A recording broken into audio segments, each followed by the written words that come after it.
Susi, Samsul Iskandar, pimpinan DMK dan rekan-rekan pejuang rakyat yang saya kasih. Apa yang membedakan di antara cetusan idealisme muda dengan garis perjuangan biasa?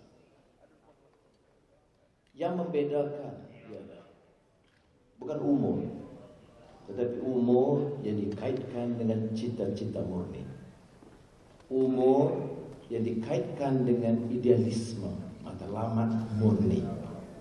Umur yang dikaitkan dengan semangat, keupayaan, keberanian untuk membawa perubahan.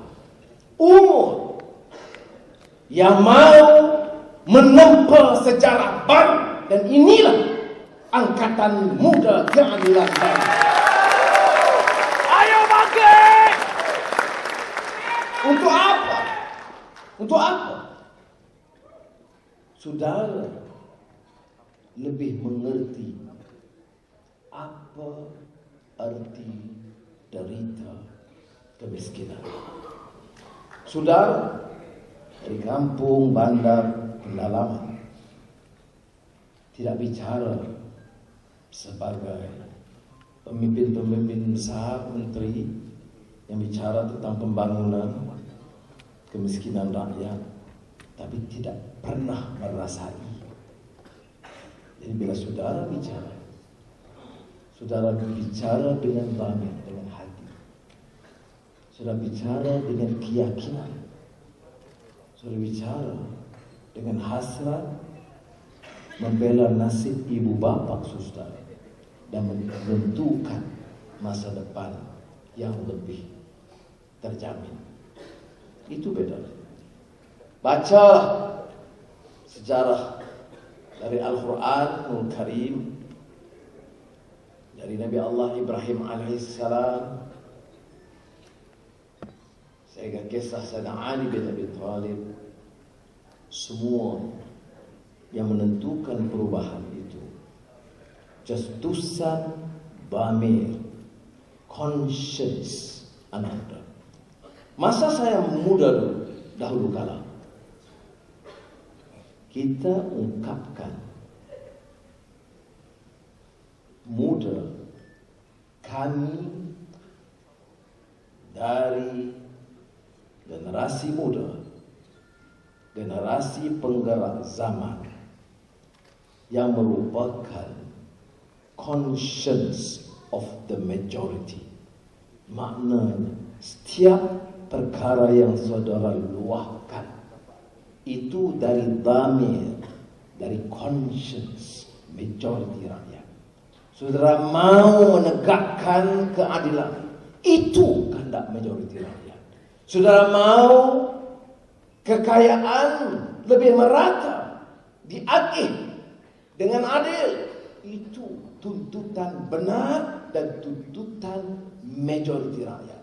Itu sebabnya kita katakan generasi muda, conscience of the majority. Conscience bagaimana kalau lembab, nggak ada semangat, mudah dibeli, mudah dihasut, mudah menerima fitnah, mudah terpukau dengan janji kosong dan palsu. Itu bukan conscience namanya. Sebab itu saya gunakan istilah dhamir, conscience, kata hati.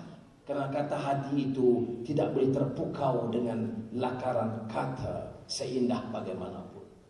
Kata hati atau dhamir itu tercerna dan terpancar dari keyakinan yang suci, yang tidak mungkin dipedaya dengan lakonan apa jua pun. Dan ini ada saudara yang harus dilakukan ialah gilang semula, polish, agar jeritan dhamir, kalau istilah Piramli, jeritan batinku, jeritan dhamir itu jeritan suci. Sudah, yang kita bicarakan ini bukan soal Anwar, bukan soal parti keadilan rakyat, bukan soal Pakatan Rakyat. Yang kita bicarakan ini soal survival kita dalam negara ini, mengembalikan hak yang terjamin sebagai seorang manusia, seorang insan, baik muslim ataupun manusia. Hak yang terjamin dalam perlembagaan. Kebebasan yang dituntut. Apa yang separuh menggila bicara soal bersih?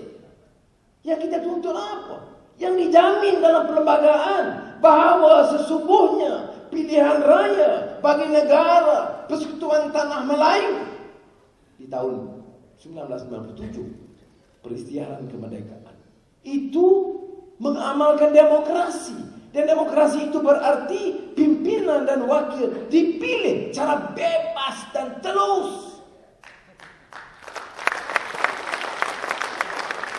Tetapi setelah 50 tahun, pemimpin-pemimpin yang korup, yang bacol, tak berani mengadakan pilihan raya bebas dan telus. Mereka sebenarnya bacol, takut dengan kehendak dan suara rakyat, karena suara rakyat itu suara keras. Tuhan kita apa yang bicara? Apa bicara soal mereka? Siapa yang tidak tahu perangai mereka, rakus mereka, rasuah mereka? Siapa yang belum dengar? Yang saya ulang, zaman Edan Ronggowarsito. Jangan dengar zaman Edan Ronggowarsito setelah 6 bulan lupa. Itu sengaja ada rencana begitu. To prepare the hearts and minds of our people. Apa itu preparation? Bahwa zaman ini zaman gila. Karena yang rasuah didewakan, yang bersih dihumban ke penjara, yang penipu dikatakan benar, yang coba tegakkan kebebasan dan keadilan coba dimusnahkan. Zaman apa? Zaman gila. Ini yang kita hadapi sekarang. Baik, saya tidak bermaksud ulang. Samsul Iskandar, teman-teman pimpinan Angkatan Muda Keadilan lainnya boleh bantu. Tugas kita apa sekarang? Merengek, mengeluh. Ada yang merengek setahun belum habis. Tak ada langsung sifat Angkatan Muda. Merengek. Ada tak setuju dengan ketua cabang mana, tak setuju kira silap sikit di mana. Tak. Orang yang merengek ini tidak kenal arti perjuangan. Kalau tahu,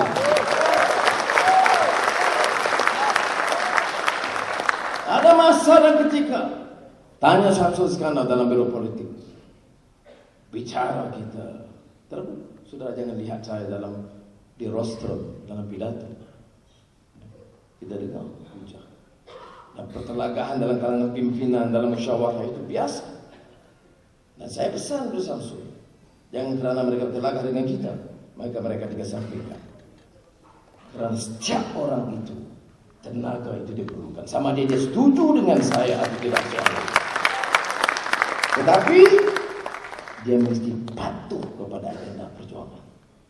Kalau sudah fikir mau ada agenda sendiri, sukar kita pertahankan. Karena parti ini adalah parti jamaah. We work as a team, we sacrifice as a team, we move and struggle as a team, and that team is here. Ini tanggung jawab kita. Kalau ini sudah jamaah ini sudah kuat. Tidak siapa yang kata perfect. Siapa kita sempurna? Pimpinan Angkatan Muda Keadilan sempurna tidak? Tanya Saudara Samsul. Tiap kali ada ruang saya gasak. Saya bagi pandangan, saya bagi teguran. Tetapi ini keputusan jamaah. Ini harus dibereskan. Kalau ini diputuskan dengan sebaiknya, maka kita susun acara berikut. Apa ya acara berikut? Ialah untuk sampai ke telinga setiap anak muda di negara kita. Pelajar, mahasiswa, anak muda, untuk membuat keputusan yang bijaksana. Apa keputusan? Keputusan yang tercerna dari damir mereka. Ini beza. Bukan keputusan akal saja, bukan keputusan kedudukan, bukan keputusan keputusan karena cetusan conscience mereka, damir kata hati.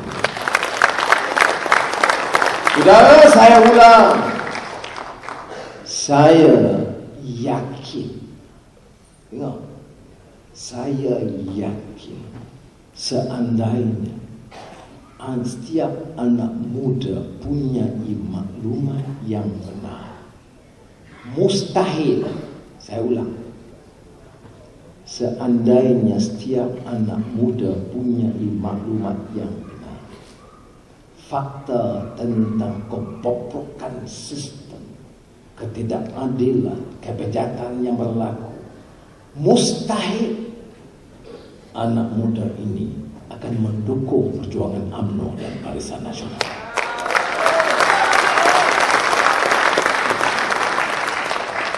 Sebab itu mereka tidak akan berdebat, mereka tidak akan berhujah, mereka tidak mungkin akan berikan ruang kepada kita dalam media mereka, dalam apa juga ruang yang lain. Karena apa? Mustahil dipertahankan. Mana mungkin dipertahankan kemukaran? Mana mungkin dipertahankan rasuah? Siapa di Malaysia ini yang boleh menangkis hujah bahwa pemimpin yang ada, pemimpin UMNO dan Barisan Nasional, hanya mampu memperkayakan diri dan sanak saudara mereka dan memiskinkan rakyat majoriti?